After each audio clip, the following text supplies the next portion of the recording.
I keep replaying that voicemail in my head. 9:43 p.m. on a Tuesday. My phone lighting up with her name, Darlene, from HR, and I stared at it. Let it go to voicemail because I couldn't. I physically could not make myself answer that woman's call after everything she'd put me through. Hi, Meredith. It's Darlene calling from Human Resources.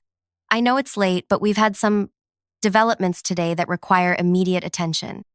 Please call me back as soon as you get this. We'd like to discuss some exciting new opportunities regarding your position and compensation package. Exciting opportunities. That's what she called it. After 7 months of making me feel like I was asking for the moon when all I wanted was to work from my own apartment, I'm getting ahead of myself. I always do that when I tell this story. Jump to the end, because the middle still makes me so angry. I can barely see straight. My name's Meredith. I'm 34 now, but I was 31 when this all went down. And before I go any further, please like this video and subscribe because I need to know I'm not alone in this. Where are you watching from? Tell me in the comments if you've ever had HR make you feel like you were being completely unreasonable for asking for something that literally every other company was already doing. Because that's what this is about. Being gaslit by the very people who are supposed to advocate for employees. I'd been at Brennan Systems for 6 years. Started as a junior analyst right out of my master's program. Worked my way up to senior data analytics manager. I was good at my job. No, scratch that. I was excellent at my job. My team consistently delivered the highest quality insights. We'd saved the company millions through process improvements. I'd built relationships with clients that kept them renewing contracts year after year. But here's the thing. Nobody tells you about being good at your job. Sometimes it makes you a target. Sometimes it makes you too valuable to lose, but not valuable enough to accommodate. The first time I asked about remote work was completely reasonable. This was February 2022, and my mom had just been diagnosed with early-stage dementia. She lived 45 minutes away, and I thought if I could work from home even just 2 or 3 days a week, I could check on her during lunch, help with her medications, make sure she was eating. I filled out the formal request through our employee portal. Wrote this whole detailed proposal about how I'd maintain productivity, how my team was already distributed across 3 offices anyway, how all our meetings were virtual. I even included studies showing remote workers in our industry performed better. 2 weeks later, I got the email from Darlene. Form rejection. After careful consideration, we've determined that your role requires in-office presence to maintain team cohesion and company culture. Team cohesion. My team that I only saw in person maybe twice a month anyway because half of them worked in the Denver office. But okay, fine. I figured maybe I needed to make a stronger case. So I scheduled a meeting with my direct manager, Amit. Sweetest guy, been nothing but supportive my entire time there. He said he'd absolutely support my request. Thought it made perfect sense, especially with my mom's situation. Round 2, March 2022. This time Amit co-signed my request, wrote this glowing recommendation about my ability to self-manage, my track record of exceeding goals. I rewrote my whole proposal, made it even more detailed, added contingency plans, success metrics, offered to come in for any essential in-person meetings. This time it took them 3 weeks to reject it. Same form letter, but with an added line. We appreciate your dedication to both your career and family obligations, but believe maintaining standard office hours is essential for your role. Standard office hours. While our CEO was literally working from his house in Tahoe 4 days a week. The third time still makes my chest tight. This was April, and my mom had had a fall. Nothing serious, thank God, but it scared me. I was sitting in the hospital waiting room when I submitted that third request, and I actually broke down and told them everything. Put it right there in the request. My mom's diagnosis, her living alone, me being her only child, the fall, all of it. They didn't even give me a form rejection that time. Darlene called me into her office. Meredith, she said, sitting behind that massive desk of hers, with her hands folded like she was about to deliver a eulogy. I understand you're going through a difficult time with your mother. I remember thinking, okay, Maybe she gets it. Maybe this is where they show some humanity. But we need to maintain consistency in our policies. If we make an exception for you, we'd have to make exceptions for everyone with family situations. I'm sure you understand. I didn't understand. I still don't understand. Because Jennifer from accounting had been working from home 3 days a week since her baby was born. And Craig from IT hadn't set foot in the office since 2020. But when I pointed that out, professionally, calmly, just stating facts, Darlene's face went cold. Those situations are different, she said. Their roles were determined to be remote eligible. Yours is not. What makes my role different? I asked. The nature of the work. Which is what, specifically? She actually shuffled papers on her desk instead of answering me. Shuffled papers like this was 1,987, and she was looking for some important document instead of just avoiding eye contact. It's been determined by leadership, she finally said. I'm not at liberty to discuss the specific criteria. That night I went home and cried in my car for 20 minutes before I could even walk into my apartment. Not pretty tears either. The ugly kind where you can't breathe and your nose runs and you're making these horrible gulping sounds. Because it wasn't just about the rejection. It was about feeling so powerless, so dismissed, so unseen. But here's where I made my mistake. I kept trying. The fourth request was in May. Mom had another fall. This time broke her wrist. I submitted the request from her hospital room at 2 a.m, probably wasn't even coherent. Rejection came back in less than 24 hours. They were getting efficient at crushing my soul. The fifth time, I tried a different approach. June 2022. I requested a meeting with Darlene and her boss, the VP of HR, this woman named Patricia, who always wore these expensive scarves and smiled like she was in a toothpaste commercial. I prepared a whole presentation. Brought printed copies of my performance reviews. All exceeds expectations. Brought letters from 3 major clients saying they didn't care where I worked from as long as I kept delivering results. Brought a letter from my mom's doctor explaining her condition and why having family support nearby was crucial. Patricia listened to the whole thing with that pageant smile frozen on her face. Then she looked at Darlene, and I swear there was this moment of silent communication between them, like they'd already decided before I even walked in. Meredith, Patricia said, we appreciate how thorough you've been, but I need you to understand something. Your role has been classified as non-remote.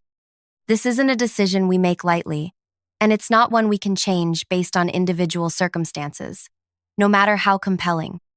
But why? I actually begged. I'm not proud of it, but I begged. Just tell me why my role is different from the dozens of other people who do similar work from home. Patricia's smile never wavered. It's a complex decision based on multiple factors, but I want you to know we value you tremendously. Have you considered our employee assistance program? They offer resources for elder care support. Employee assistance program. Like a hotline and some pamphlets were going to help me be in 2 places at once. The 6th time was different. This was August, and I was angry. Not sad anymore, not frustrated, angry. I submitted my request with a single line, requesting remote work arrangement for previously stated family medical reasons. Please provide written explanation for any denial. This time the rejection came from legal, not HR, legal. Some associate general counsel I'd never heard of sent me a 3-page letter full of corporate speak about policy frameworks and operational requirements and at-will employment reminders. The subtext was clear: stop asking or face consequences. But I was already facing consequences. I was burning through my PTO checking on my mom, paying for elder care I couldn't afford, showing up to work exhausted because I'd spent half the night driving back and forth. My team noticed. My work was slipping, not a lot, but enough. Enough that Amit pulled me aside and asked if everything was okay. No, I told him. Nothing is okay, but apparently that doesn't matter. He looked so uncomfortable. Have you thought about maybe looking at other options? You mean other jobs? He didn't answer, but he didn't have to. That night I updated my LinkedIn profile, started casual conversations with recruiters. Nothing serious, just testing the waters. And that's when things got interesting. Because every single company I talked to, every one, offered hybrid or fully remote options as standard, not special accommodations, not exceptions to policy, standard. One recruiter actually laughed when I asked about it. Are there still companies that don't offer remote work in this market? Yeah, there were. The seventh and final request, September 2022. I knew it was pointless, but I needed to do it one more time. For the record. For my own sense of, I don't know, closure maybe. This time I kept it simple. Requesting remote work accommodation. This is my seventh formal request. Previous 6 requests denied without substantive explanation. My mother's condition has deteriorated. I need flexibility to provide care while maintaining my professional responsibilities. Please respond with specific, measurable criteria that would need to be met for approval. The response came directly from Darlene, CCing Patricia and that legal guy. It wasn't just a rejection, it was a warning. Words like pattern of behavior and unwillingness to accept policy decisions and potential performance management steps. They were threatening me for asking to work from home. While our stock price hit record highs based partly on analytics, work my team had done. I printed out that email, still have it somewhere. Printed it because I needed physical proof that this had really happened, that I hadn't imagined how cruel and arbitrary it all was. That was a Tuesday. By Friday, I'd done something I'd never done in 6 years. I called in sick when I wasn't. I just couldn't make myself go into that building, sit at that desk, pretend everything was fine. I spent the day with my mom instead, helping her organize old photos. She kept asking who I was, and each time felt like a little death. Monday morning, I walked back into the office, and something had shifted. I could feel it in the way people looked at me, or didn't look at me. Amit barely made eye contact in our morning stand-up. Jennifer from accounting, who I thought was a friend, suddenly had urgent calls every time I walked by her desk. Word had gotten out. Meredith was a troublemaker. Meredith couldn't accept no for an answer. Meredith thought she was special. But here's what they didn't know. 3 of my best team members had also been quietly looking for other jobs. Not because of me, but because they saw how I was being treated and realized this company didn't actually care about its people, just the appearance of caring. Kendra was the first to give notice. October 3rd, I'll never forget. She knocked on my office door, and I use that term loosely because it was really just a cubicle with higher walls, looking like she might cry. "I'm so sorry," she said, "but I got an offer I can't refuse." I told her not to apologize, told her I was happy for her, and I was, genuinely. TechFlow had offered her a 30% raise and full remote flexibility. Why would she stay? Then Jacoby left, same week. Then Priya the week after that. All 3 of them went to our biggest competitor. All 3 of them got massive raises. All 3 of them got to work from wherever they wanted. And suddenly, my phone started ringing. The first call came from Amit, October 20th, around 4 in the afternoon. I was in the middle of trying to assign Kendra's workload to our remaining team members, which was like trying to fit a watermelon into a shot glass, when he showed up at my cubicle looking like someone had died. "Can we talk?" He couldn't even look at me, just stared at his shoes like they held the secrets of the universe. We went to one of those awful glass conference rooms where everyone can see you but not hear you, so you feel like a mime acting out corporate tragedy. He closed the door and just stood there for a second, hands in his pockets. "They're panicking," he finally said. "Who's panicking?" "Leadership. Patricia called an emergency meeting this morning. 3 of our best analysts gone to TechFlow in 2 weeks, and apparently," he paused, rubbed his face. "Apparently TechFlow's been reaching out to more of our team, offering significant packages." I kept my face neutral, professional, even though inside I was thinking, good, let them panic. "I'm doing my best to redistribute the work," I said, "but we're going to need to hire Meredith." He cut me off. "They want to know if you've been in contact with TechFlow." The accusation hit me like cold water. If I've been... What? You think I orchestrated this? I don't think anything. I'm just telling you what they're asking. My team members are grown adults who can make their own career decisions. The fact that they're all choosing to leave might say more about this company than about me. He flinched, actually flinched, because we both knew I was right. The next few days were surreal. Suddenly, executives who hadn't acknowledged my existence in years were stopping by my cubicle for casual chats. The same VP who'd sat in meetings scrolling through his phone while I presented quarterly results now wanted to know how I was doing, how my mom was doing, if there was anything the company could do to support me.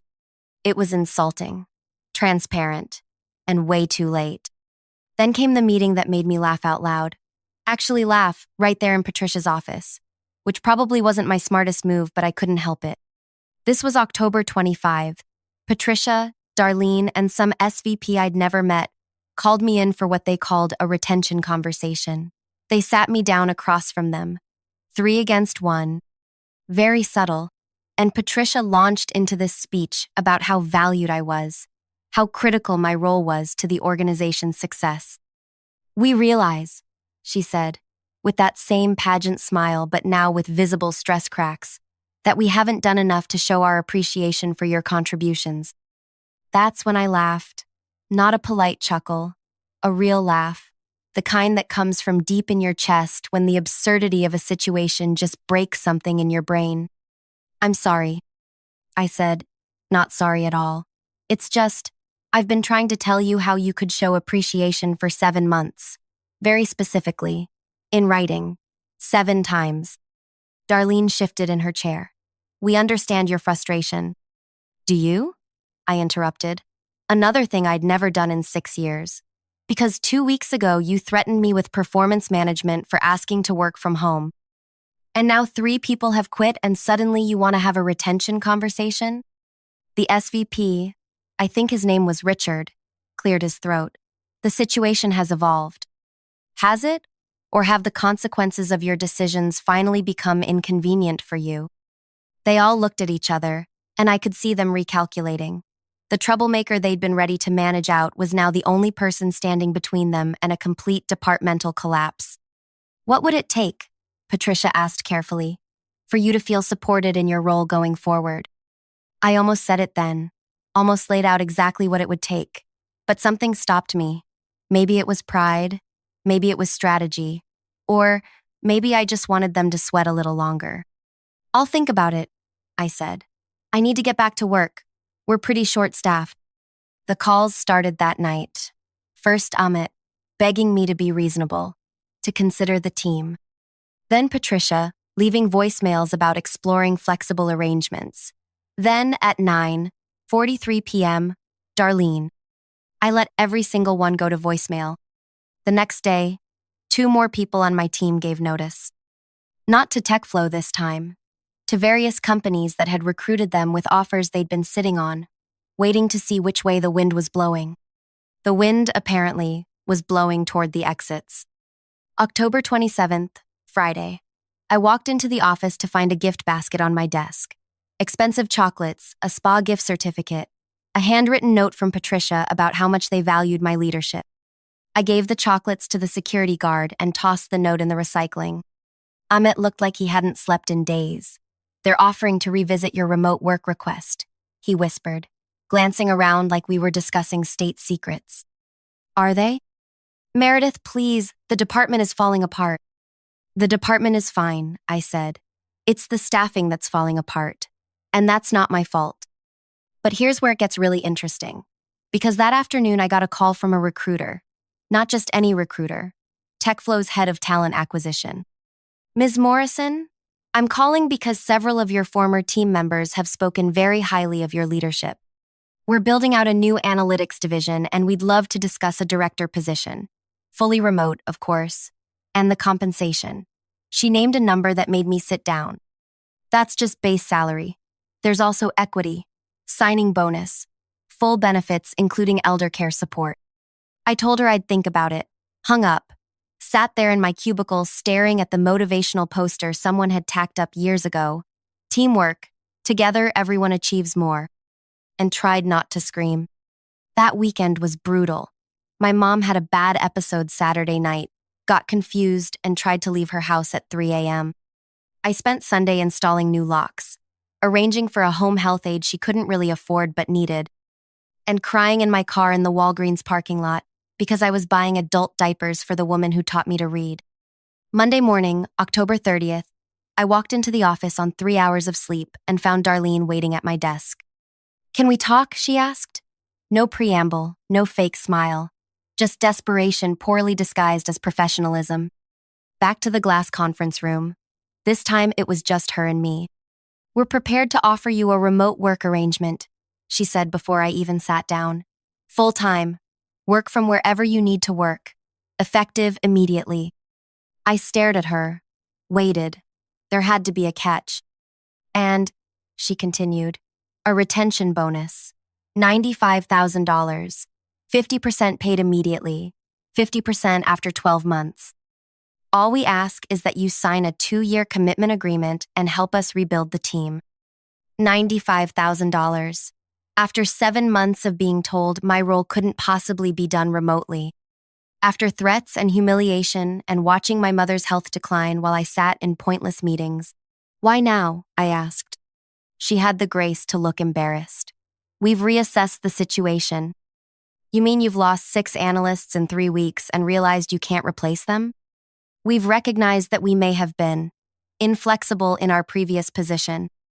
Inflexible, like it was a minor oversight, like they hadn't made me beg and grovel and threaten my livelihood for asking for basic human consideration. "I need to think about it," I said. Her face went pale. "The offer is time sensitive. We need an answer by end of business today." "Then you'll have one by end of business today." I went back to my desk, pulled up the email from the TechFlow recruiter, did the math. Their base salary plus signing bonus was actually more than Brennan's offer, even with the retention bonus, plus equity, plus a company that hadn't spent 7 months grinding me down. But it wasn't just about money. It never had been. I spent the rest of the day doing my job, answered emails, ran reports, had a video call with a client who mentioned, offhandedly, that he was surprised I was still at Brennan. "Heard there's been quite an exodus from your team," he said. "Word travels fast in our industry." At 4:47 p.m., I walked back to Darlene's office. She practically leaped out of her chair when she saw me. "I've made my decision," I said. "Wonderful. I'll get the paperwork." "I'm declining your offer." She froze mid-reach for her phone. "I'm sorry?"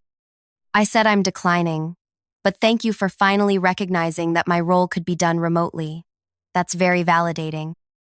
"Meredith, please, let's discuss this. Is it the money? We might be able to—" "It's not the money," I cut her off. "It's the 7 times I asked for help when my mother was diagnosed with dementia. It's the 7 times you told me no. It's the threat of performance management when I wouldn't stop advocating for myself. It's having to watch my entire team leave before you'd even consider treating me like a human being with legitimate needs. That's not.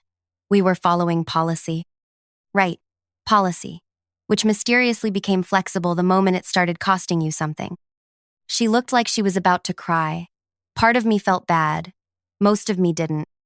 "What if we increase the bonus?" she asked. "What if we—" "Darlene," I said her name quietly, almost gently. "You could offer me $1 million right now, and it wouldn't matter. Because I can't trust you. I can't trust any of you. When I needed flexibility to care for my sick mother, you threatened my job. When you needed me to save your department, suddenly everything was negotiable. That's not a company I want to build my future with." I turned to leave, then stopped. "Oh, and I'll be using my remaining PTO starting tomorrow. All 3 weeks of it. After that, I'll be starting a position with TechFlow. Director of Analytics, fully remote." The look on her face, shock, panic, the dawning realization that they'd played themselves, almost made the last 7 months worth it. I spent my 3 weeks of PTO moving my mom into my apartment. It wasn't ideal, but with the TechFlow signing bonus, I could afford to modify the space, hire proper care during my work hours, be there for her in ways I couldn't before. My first day at TechFlow, I logged in from my home office, which was really just my kitchen table, but it was mine, and found a welcome message from my new team, including Kendra, Jacoby, and Priya. "Heard you finally escaped. Kendra wrote in our team chat. What took you so long? What took me so long? I guess I had to learn the hard way that sometimes the best revenge isn't fighting to make people see your worth. It's recognizing your worth yourself and finding people who see it too, without having to beg. Brennan Systems lost 12 more analysts over the next 2 months. They eventually hired replacements, but from what I hear, they're still struggling to rebuild the institutional knowledge that walked out the door. Patricia retired early. Darlene was quietly reassigned to a non-management role. And me? I'm thriving. My team is crushing every metric. My mom has good days and bad days, but I'm there for all of them. And every single morning, when I log in from my kitchen table in my pajamas with my coffee and my mother safe in the next room, I think about that 9th floor cubicle I used to sit in and feel nothing but relief. They offered me $95,000 to stay. But what they never understood was that it was never about the money. It was about being seen as a whole person with a life outside those office walls. And that apparently was too much to ask. Until it wasn't. If you made it this far, thank you for listening to my story. Drop a comment below. Have you ever had to choose between your job and caring for a loved one? How did your company handle it? And please, hit that subscribe button because I've got more stories about corporate nonsense and the sweet, sweet karma that sometimes follows. And to anyone out there fighting for basic flexibility while caring for a family member, you're not asking for too much. You're not being unreasonable.